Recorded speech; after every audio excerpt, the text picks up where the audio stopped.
Pemirsa, biaya untuk mencapai tujuan keuangan terus meningkat. Sementara imbal hasil dari investasi tidak bisa mengejar kenaikan biaya tersebut. Di manakah letak kesalahan masyarakat Indonesia dalam menempatkan dananya? Kita simak tayangan berikut ini tentunya dalam Cerdas 5 Menit Cerdas Finansial. Setiap orang ingin memiliki masa depan yang cerah dan mapan secara finansial. Ada beragam tujuan keuangan yang ingin diraih. Apa saja yang menjadi tujuan keuangan utama bagi masyarakat Indonesia?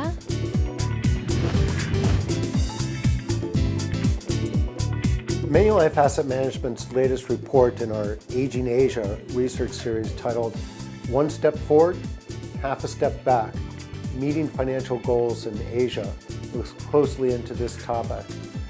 Ranking top on Indonesia's list of financial goals was saving for children's higher education, which was unique to all other markets that we looked at.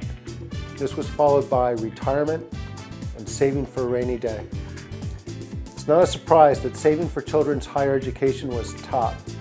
Indonesia has a golden opportunity to boost this economic growth potential with one of the youngest populations in Asia and robust GDP growth potential. Providing this youth with solid education foundations can pay high dividends going forward.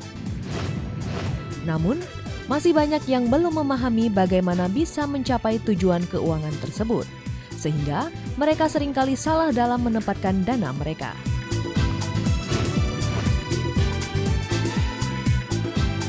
Our research looks into the costs associated with these financial goals, and then we compared this to the returns of self-reported investments, which is based upon how their assets are allocated.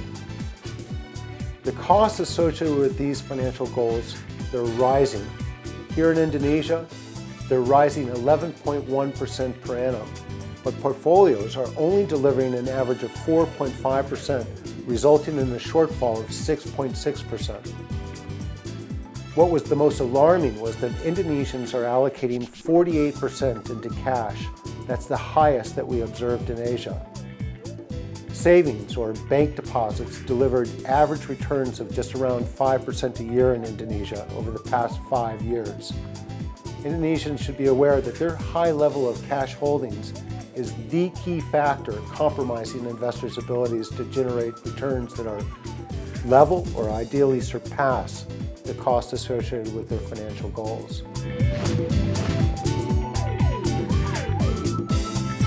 Keinginan saya punya bisnis kecil-kecilan, terus rumah kontrakan. Saya pengen masa tua saya nanti sudah enak, nggak harus capek-capek lagi udah tua kerja gitu. Menyisihkan hasil kerja keras saya tabung, saya belikan properti semacam tanah atau rumah. Dari muda udah harus kerja keras, dan kerja kerasnya itu hasilnya ditabungkan juga, dan juga investasi di bagian mungkin properti ya, sekarang banyak juga. Terus ada juga mungkin kayak uang yang kita sisihkan bisa untuk emas, karena kan semakin lama harga emas bisa semakin naik.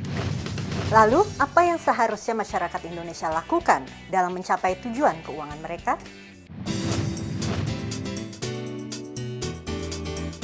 There are multiple ways that households can enhance the returns from investments. Bank deposits are not an ideal way to grow your wealth.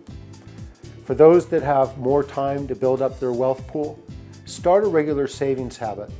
But more importantly, be active in learning about local investment opportunities out there so that you can be well informed on where to invest your bank deposits. Mutual funds are one channel for investors to tap these opportunities.